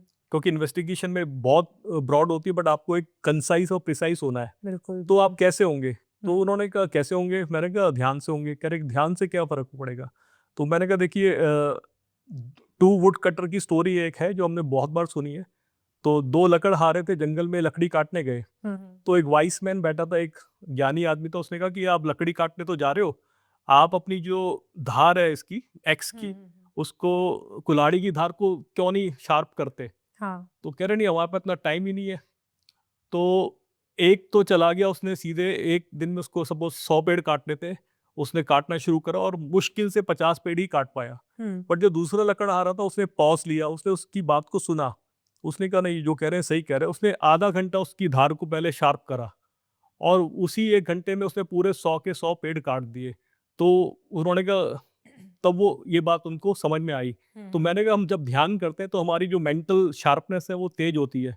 तो हम जो काम 6 घंटे में कर सकते हैं हम उसको 1 घंटे में भी कर सकते हैं, बिल्कुल। क्योंकि हमारे परसेप्शन क्लियर होते हैं। बिल्कुल। बिल्कुल। हम जो डीक्लॉग होता है माइंड, एकदम फॉग आ जाता है। हम ड्राइव करते हैं ना, तो वाइपर यूज़ करते हैं, क्योंकि बिल्कुल। विंड में हमें विंडशील्ड में दिख ही नहीं रहा, विंड स्क्रीन हमारी पूरी क्लॉग हो गई है। तो हमें बीच-बीच में उसको साफ करना साफ पड़ता है। करना। तो वैसे ही हमारा मेंटल ब्लॉक है। तो उनको ये बात अच्छी लगी और उसके बाद तो जो एनकाउंटर विद सीबीआई में ये रहा कि उन्होंने सारा चेक करा। और हाँ, जब ये हमारी बात चल रही थी तो जो बाकी लोग थे उनको भी इतना क्यूरियस थे वो आगे कि सर ये तो। और फिर हमने एक बात हुई कि जैसे कि योगी कथामृत में एक योगानंद जी ने वर्णन किया द्वि शरीरी साधु। मैंने इसके बारे में पढ़ा था। जी। तो मैंने उनके बारे में बताया कि मैंने उनसे कहा कि जैसे मैं अभी आपके सामने बैठा हूँ, हाँ। तो इसी समय मैं कहीं और भी प्रकट हो सकता हूँ, कहीं और भी पहुँच सकता हूँ। तो जैसे ही उन्होंने सुना तो वो एकदम चौंक गए। तो मैंने कहा नहीं, नहीं मैं कहीं नहीं जा रहा, मैं आपके साथ ही बैठा हूँ। बट जो ज़्यादा ध्यान करते हैं तो उसमें है कि स्वामी प्रणवानंद जी जो गुरुजी जब उनसे मिलने गए बनारस में, हम्म। तो गुरुजी से वो बातें कर रहे हैं, वार्तालाप कर रहे हैं, उसी समय वो कहीं और भी चले गए। और जिस व्यक्ति से गुरुजी ने मिलना था उनको इन्फॉर्म करा कि योगानंद आपका वेक्टर है, आप तुरंत आओ। तो अच्छा। गुरुजी को जब पता चला कि वो कैसे आए, तो उन्होंने कहा ये स्वामी प्रणवानंद जी मुझे गंगा घाट में मिले और हम्म। बोला कि योगानंद वेट कर रहे हैं। कह रहे ये तो यहाँ से उठे ही नहीं, मैं तो इनके सामने बैठो, ये तो कहीं से सिंहासन से हिले ही नहीं। तो कह रहे हिले नहीं, तो वो कह रहे नहीं, तो गंगा में आके उन्होंने मुझे इन्फॉर्म करा। मैंने कहा आप कहाँ जा रहे हो, रुको। तो कह रहे नहीं मैं जा रहा हूँ। तो उससे मैं लगता है कि जो हम ध्यान करते हैं, तो हम जो टाइम और स्पेस है हम उसको, जो साइंस कहते हैं कि आप एक समय में एक ही जगह हो, जैसे मैं अभी हाँ। आपके सामने बातें कर रहा हाँ। हूँ, बट जो संत है जो ध्यान करते हैं वो कहीं और भी प्रकट हो सकते हैं और आपके साथ में भी बैठे हैं। तो ये योग हमें सिखाता है। ऐसा सच में होता है। बिल्कुल, ये आप अगर योगी कथामृत आप पढ़ोगे तो इसमें तो ऐसे अनेक उदाहरण मिलेंगे आपको। मैंने पढ़ा था और मेरा हमेशा से क्यूरियोसिटी था कि किससे मैं पूछ सकूं। और दिस इज वाई पॉडकास्ट शुरू होने से पहले मैंने आपको बोला कि we are blessed that we are sharing this platform with you, क्योंकि I already had so many questions about this कि ऐसा क्या सच में होता है। क्योंकि मैं नॉर्मली अगर किसी को बताऊंगी बोलेंगे नहीं ऐसा कुछ नहीं होता, ये सब किताबी बातें हैं। तो हमको कभी किसी ने बोला ये सब एक किताबी बातें हैं, अगर आपने कभी किसी से शेयर किया अगर ये किस्सा दो। नहीं, नहीं, ये एक्चुअली जो योग है ना, आपको ये सेल्फ रियलाइजेशन का पाथ है। आपको सेल्फ को रियलाइज़ करवाना है और हम सुनी-सुनाई बातों में नहीं। जब हम ध्यान करते हैं बिल्कुल। तो हमें देखिए ध्यान हम कहते हैं कि शांति जो है हम बाहर से खरीद नहीं सकते। कहते हैं बिल्कुल यू हैव नहीं। टू मैन्युफैक्चर शांति, पीस विद इन। तो यस। आपको अगर मैन्युफैक्चरिंग करनी है तो आपको खुद ही बनाना पड़ेगा। मैं सोचूँ कि मैं बहुत परेशान हूँ, मैं कहूँगा ₹1000 लो बेटा बाज़ार से शांति लेकर आ जाओ, मैं बहुत परेशान हूँ, वो नहीं हो सकता। नहीं पॉसिबल। आपको अपनी सराउंडिंग, अपनी जो दिनचर्या, अपना जो एनवायरनमेंट है ऐसा रखना पड़ेगा कि आप शांत रहें। तो वो आपको it is journey with in, आपको अंदर से भीतर से वो उसकी शुरुआत करनी है। तो वही इस योगी कथामृत में है। और दूसरा, अगर आपने योगी कथामृत जैसे पढ़ी होगी, इसमें महाअवतार बाबा जी का ज़िक्र आता है। हम्म। तो महाअवतार बाबा जी जो हमारा जो वानप्रस्थ रिज़ॉर्ट्स है, तो योगी कथामृत में जो है क्रिया योग के बारे में गुरुजी ने बताया, और क्रिया योग की जो गंगा है वो महाअवतार बाबा जी की जो गुफा है जो रानीखेत के पास हिमालय में स्थित है, वहाँ से प्रवाहित हुई। तो उस जगह महाअवतार बाबा जी ने लाहिड़ी माशी जी को क्रिया योग की दीक्षा दी थी 1861 में। और जैसे मैं खुद सोचता हूँ कि मेरा जो प्रोफेशन है अकाउंटिंग का, चार्टर्ड अकाउंटेंट, तो लाहिड़ी माशे जी जो उस समय तो ब्रिटिशर होते थे, हमारा देश आज़ाद नहीं था, तो उसमें जो मिलिट्री इंजीनियरिंग सर्विसेज में अकाउंटेंट थे, ओके। तो वो भी अकाउंट्स का अपना लेखा जोखा करते थे, बाकी उन्होंने अपना आत्मा का जो लेखा जोखा वो भी करा। तो और गुरुजी के जो भाई थे, बड़े वाले भाई अनंत लाल जी, तो वो भी अकाउंटेंट थे। तो हम जब ये डेबिट क्रेडिट करते हैं तो डेबिट और क्रेडिट में दो चीज़ें होती हैं, तो एक चीज़ आ रही है तो दूसरी जा रही है। बिल्कुल। तो वही है कि अगर हम ईश्वर के पास जा रहे हैं तो ईश्वर अगर पॉजिटिव है तो हम जो बुराई है उससे दूर होते जा रहे हैं, और अगर हम बुराई के साथ चल रहे हैं तो ईश्वर दूर हो रहे हैं। तो हमें ये देखना है कि हमारी लाइफ में भी डेबिट और क्रेडिट हमेशा रहेगा, क्योंकि जो संसार है द्वंद का संसार है, हमेशा मतलब सर्दी गर्मी दिन रात ये हमेशा रहेगा, सुख बिल्कुल और दुख लगे रहेंगे। बिल्कुल सर। तो हमें उससे ऊपर उठना है, उसके लिए जो सबसे आज की डेट में जो संतुलित मार्ग है वो केवल ध्यान है। बिल्कुल सर। ये एक बात आपने उठाई, वनप्रस्थ रिजॉर्ट।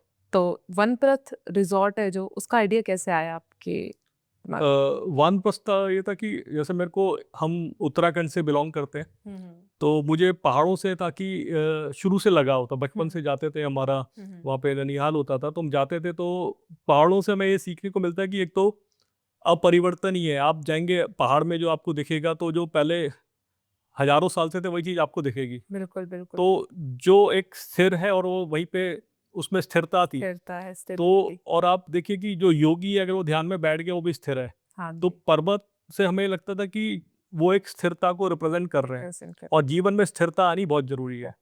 तो जब मेरा निर्णय था कि मैंने पहाड़ों में कुछ करना है, तो अचानक से ध्यान आया कि जो बाबा जी की गुफा है, क्योंकि हम स्पिरिचुअल है, आध्यात्मिक है, तो हमने सोचा कि उस गुफा के पास कुछ करना चाहिए। और जब मैंने उसको शुरू करा तो वहाँ पे ना सड़क थी, मिट्टी की रोड थी, वहाँ पे गाड़ियाँ नहीं जा सकती, ना वहाँ पे नेटवर्क था। ओके। तो ये 2000 में हमारा ये प्रोजेक्ट स्टार्ट हुआ, फिर कोविड आ गया, फर्स्ट वेव, सेकंड वेव, उस दौरान हमारा काम भी बीच में रुका। और इस बुक में जो balance sheet of the soul में पूरी वो जर्नी है, कैसे वो रिजॉर्ट हमने बनाया।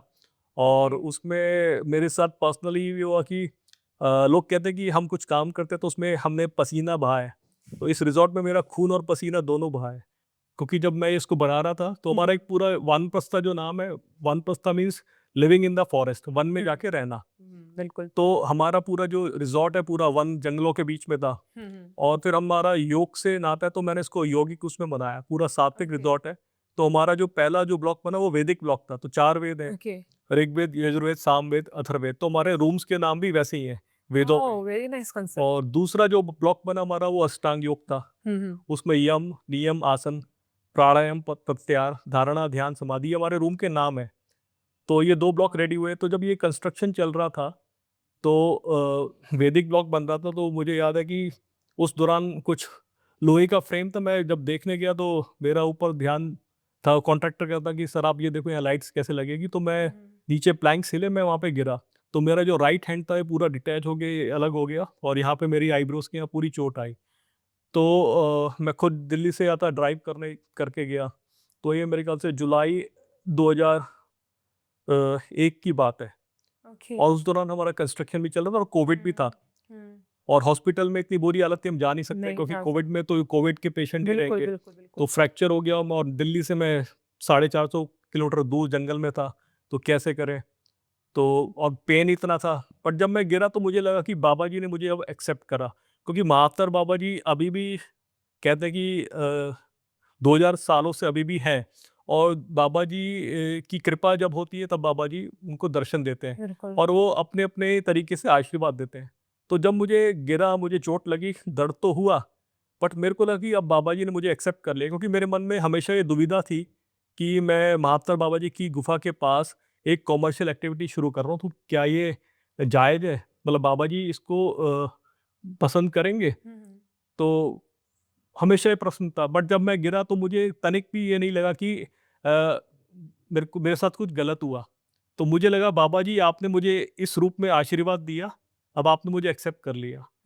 और उसके बाद वो पूरा जो रिजॉर्ट बना, और अभी जो हमारे गेस्ट आ रहे हैं, बहुत बड़े बड़े लोग आ रहे हैं, और इतनी शांति और इतने आनंद को वो वहाँ पे व्यक्त कर पाता है कि इस जगह आके उनको क्या लाइफ में चेंजेस हुए। बिल्कुल तो वो सब बाबा जी की कृपा है, और वो हम अभी लोगों को उससे जोड़ पा रहे हैं। बिल्कुल बिल्कुल। तो वन प्रस्था जो रिजॉर्ट है उसको शुरू करने के पीछे जो आपका एक थॉट प्रोसेस था, वो एक मतलब अर्निंग पर्पस था या फिर लोगों की सेवा करना एक पर्पस था? नहीं नहीं, अर्निंग तो नहीं कहूँगा, क्योंकि जिस जगह हमने बनाया था वहाँ पे कोई ऐसी सुविधा नहीं थी। हाँ, तो और सही। मैंने अपनी लाइफ की जो मेरी, क्योंकि जब मैं 20 साल, ये 2020 में ये कंप्लीट हुआ, तो ऑलमोस्ट 2022 में हमने स्टार्ट करा। 20 में हमने स्टार्ट करा, 22 में जब इसको स्टार्ट करा, तो 20 साल की जो मेरी जमा पूंजी थी मैंने सारी इसमें लगा दी थी। और मेरे को था कि अगर ये लोग ना भी आके यहाँ पे रहें, तो मैं, क्योंकि वानप्रस्थ जैसे है कि हमारे जो ब्रह्मचर्य, गृहस्थ, वानप्रस्थ और संन्यास, 4 आश्रम का वर्णन है हमारे उसमें भी, अ, वेदों में। तो वो ये था कि ये मेरा 50 का मैं जैसे अभी हुआ हूं, तो मुझे था कि कोई नहीं भी है तो मैं वहाँ पे जाके रहूँगा और अपना ध्यान साधना में लगा रहूँगा। बट जब उस बिल्कुल। जगह हमने ये चीज़ बनाई और लोगों को इतना अच्छा लगा कि उस गुफा में लोग आते थे, दूर-दूर से आते थे और आके वो चले जाते थे, वहाँ रह नहीं पाते थे। ओके। तो हमारा जो है वो गुफा से, महात्मा बाबा जी की जो पवित्र गुफा है, उससे मात्र 1.5 किलोमीटर दूर है। और लोग वहाँ पे सुबह अभी ब्रेकफ़ास्ट करके जाते हैं, गुफा में ध्यान करके आ जाते हैं। कुछ लोग तो फिर दोबारा लंच करके फिर चले जाते हैं।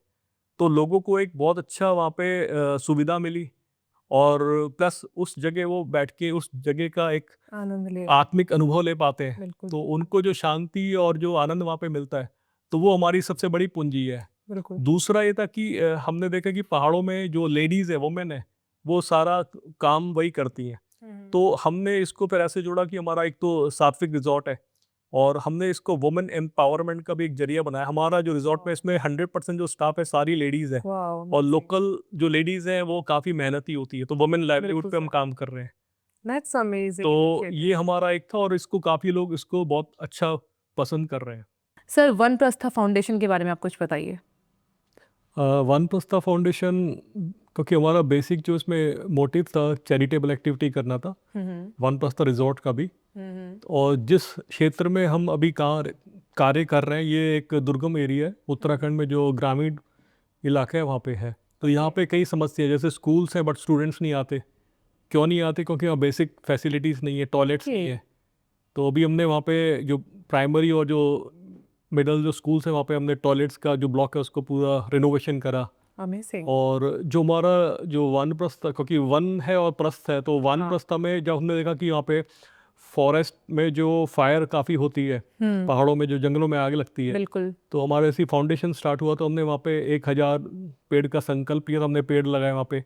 जो नेटिव वहाँ पे स्पीसीज है प्लांट्स की, जैसे बांज है, बुरांश है, वो हमने वहाँ पे लगाए। तो हम उस जगह पे जाके हम काम कर रहे हैं, वहाँ पे उस जगह का भी हमें एक दायित्व बनता है, उसकी थोड़ी बिल्कुल। देखभाल करें। बिल्कुल बिल्कुल। प्लस वहाँ पे जो अभी हमारा मेडिकल फैसिलिटीज़ नहीं है, तो हम बीच में हमने कैंप करा था, जिसमें एम्स दिल्ली से डॉक्टर गए थे। हमने लोकल वहाँ पे एक डेंटिस्ट को भी एंगेज किया था। तो हमने ग्रामीण जो लोग हैं उनको बुला के वहाँ पे उनका, एक तो लोग दूर से आते हैं, और वो डेंटल कैंप के नाम पे, और जो बाकी जो जनरल मेडिकल चेकअप था वो करवाया, प्लस उनके लिए भोजन की व्यवस्था थी। तो हम ओके। लोगों को वहाँ पे कनेक्ट कर रहे हैं, जोड़ रहे हैं, ताकि हम जो उनसे ले रहे हैं हम उनको दे वापस करें। बिल्कुल बिल्कुल। तो ये इंस्पिरेशन कहाँ से आई ऐसा क्योंकि करने सेवा और साधना, गुरुजी ने भी कहा है कि जो आदमी साधना करता है उसको सेवा भी करनी है। की? ओके। और साधना में हम कर रहे हैं, पहले तो अपने लिए कर रहे हैं, और हमें जो हमारे जो पॉजिटिविटी चेंजेस आते हैं फिर हम संसार को देते हैं। बट जब हम सेवा करते हैं तो हम लोगों से डायरेक्टली जुड़ते हैं, क्योंकि हर आदमी को साधना नज़र नहीं आएगी, क्योंकि हम बैठ के ध्यान करेंगे तो कहेंगे कि ये तो बैठ के ध्यान कर रहे हैं। बट हमने अगर सपोज़ कुछ ऐसा जो जन सेवा का कार्य करा, तो लोग उसको देखते हैं और फिर उससे जुड़ते हैं। और दूसरा क्या है कि एक आदमी अगर सेवा कर रहा है तो उसको इंस्पायर होके, उससे इंस्पायर होके लोग और भी आगे सेवा का कार्य करते हैं। तो मेन हमारा पर्पस था कि हम कुछ सेवा करें, और हमें देख के या हमें जिसको देख के प्रेरणा मिली, और एक वो श्रृंखला आगे बढ़ती रहे। बिल्कुल बिल्कुल। तो मतलब एक तरीके से आप शिक्षा और सुरक्षा, स्वास्थ्य और खान पान सबका ध्यान रख रहे हैं इस फाउंडेशन के जी। Through. Amazing, that's very good sir. Sir, कोई एक ऐसा इमोशनल मोमेंट जो इस फाउंडेशन के दौरान या कार्यों के दौरान आपको मिला हो?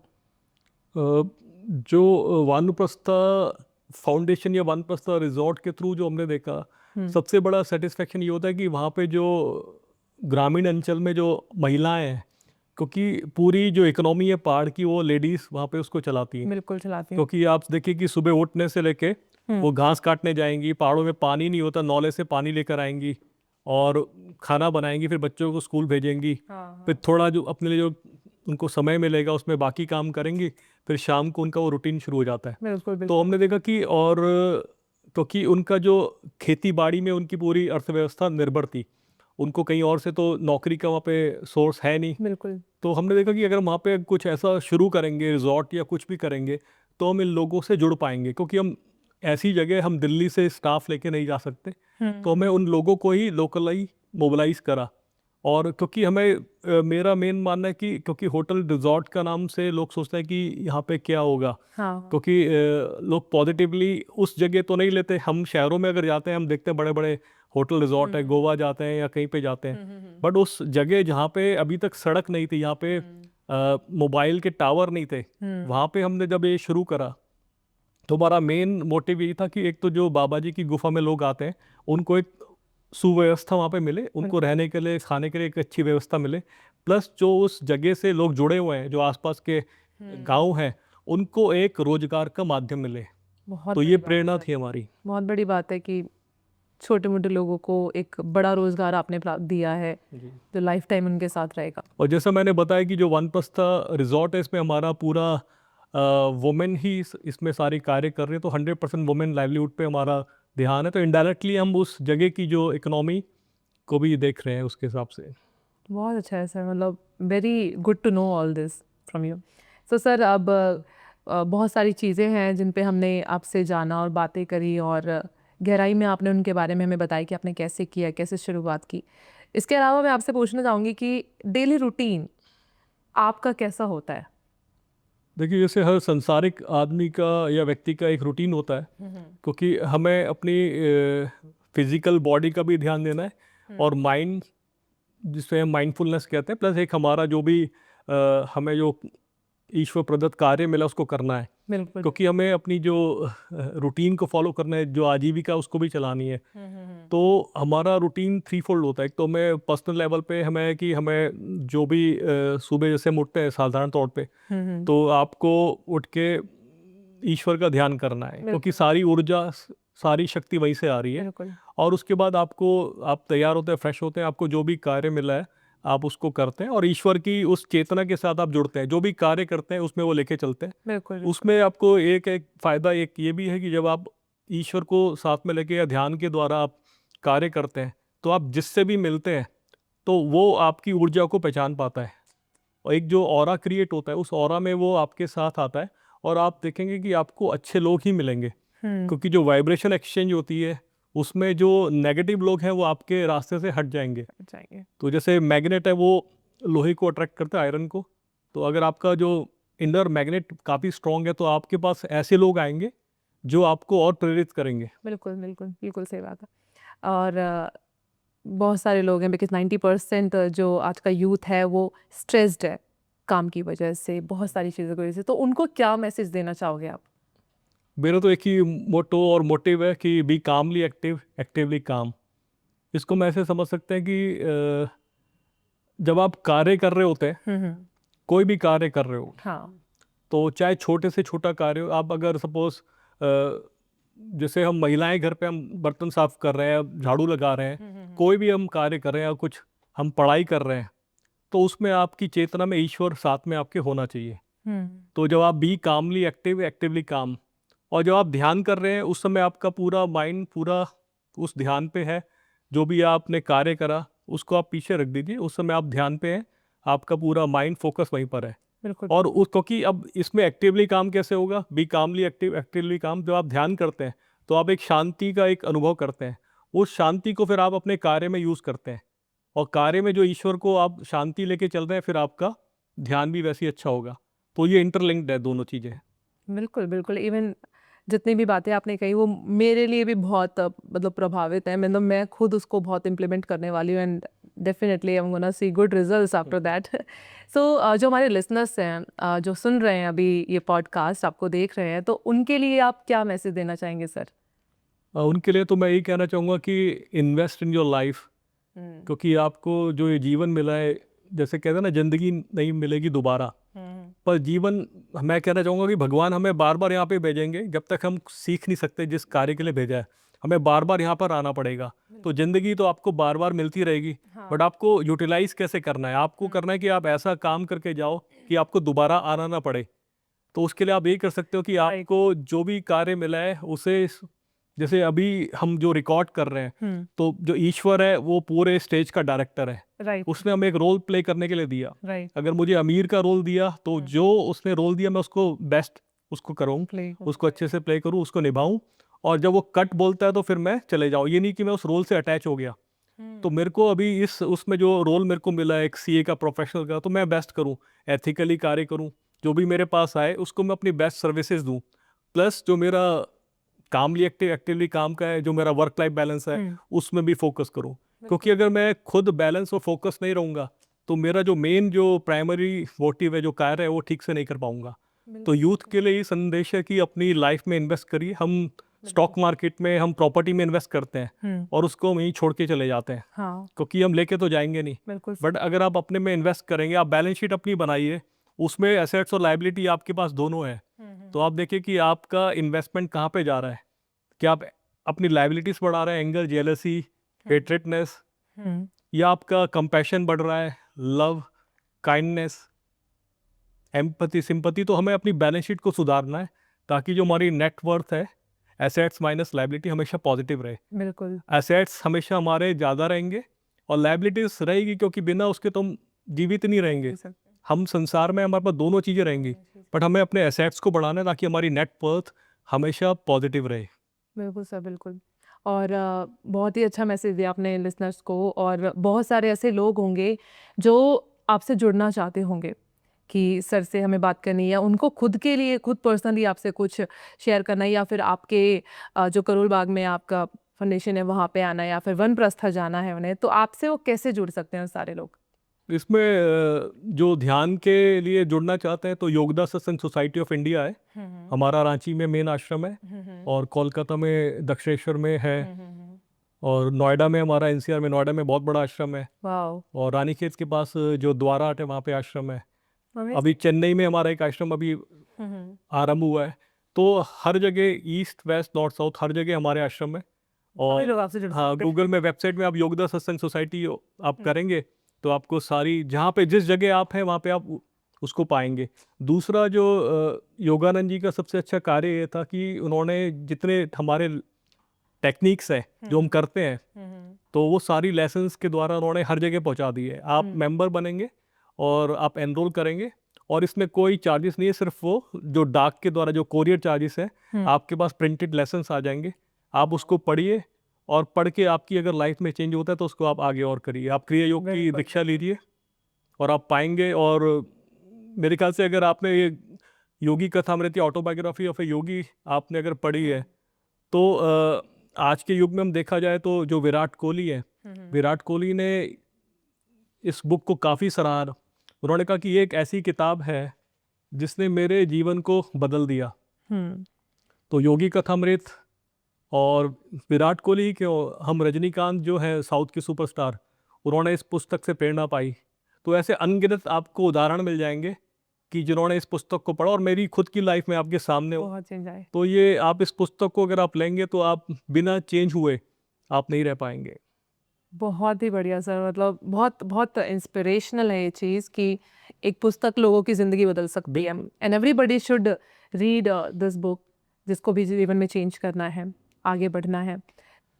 और भारत ने पूरे विश्व को जो योग दिया है और जो ध्यान की विद्या दी है, तो पूरा संसार इसको मान रहा है। आप देखिए कि 21 जून को यूनाइटेड नेशन ने international day of yoga start करा, काफ़ी बिल्कुल समय से चल रहा है।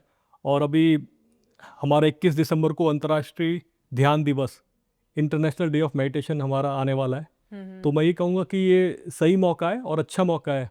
तो 21 दिसंबर आप ध्यान से शुरू करिए, सुबह उठिए, और आप ध्यान करिए, और ध्यान के बाद सारे जो भी आपके कार्य है उसको अच्छे से करिए। थैंक यू सर, बहुत ही अच्छा लगा आपसे मिलकर, आपसे इतनी सारी बातें करके इस पॉडकास्ट पे। आई एम ब्लेस्ड दैट मैंने आपका पॉडकास्ट लिया। मतलब मुझे नहीं पता था मैं किन से मिलने वाली हूँ। आपसे पहले इन्फॉर्मेशन, आपसे जो इंटरेक्शन हुआ उसमें थोड़ा बहुत आपके बारे में जाना, और आज इतना सारा आपके बारे में जान लिया है, इतनी सारी टर्म्स के बारे में, साधना के बारे में, योग के बारे में। So I am personally so happy and feeling so peace and so good right now internally. So thank you so much हम आप हमारे पॉडकास्ट पर आए, and we welcome you again in future with another thank you topic, so with much another thing. For. Thank you everyone. Sir आप कुछ कहना चाहेंगे please? मैं यही कहना चाहूँगा कि आप अपनी लाइफ में जैसा कहा कि इन्वेस्ट करिए, और जो आपको जो भी ड्यूटी आपको दी गई है उसको अपना बेस्ट उसको परफॉर्म करिए, बिल्कुल। Without waiting for the result. आप जो भी आपको कार्य दिए उसको अच्छे से करिए, और हमेशा अपना एक इंट्रोस्पेक्शन चार्ट बनाइए, आपकी असेट्स लायबिलिटी क्या है। आप इस बात से भयभीत ना हो कि आप में कितनी बुराइयां हैं, वो रहेंगी, बट आप में अच्छाइयाँ कितना है उसको आप नर्चर करिए। तो यही मेरा संदेश है। बहुत ही सुंदर बात कही है सर ने, और आप सभी को भी बहुत कुछ सीखने को मिला होगा आई बिलीव। और जितने भी आप सर से जुड़ सकते हैं, हम इंफॉर्मेशन डिस्क्रिप्शन में डाल देंगे। So thank you so much everyone for watching this podcast. अब हम नए पॉडकास्ट के साथ आते रहेंगे। Keep watching. Thank you.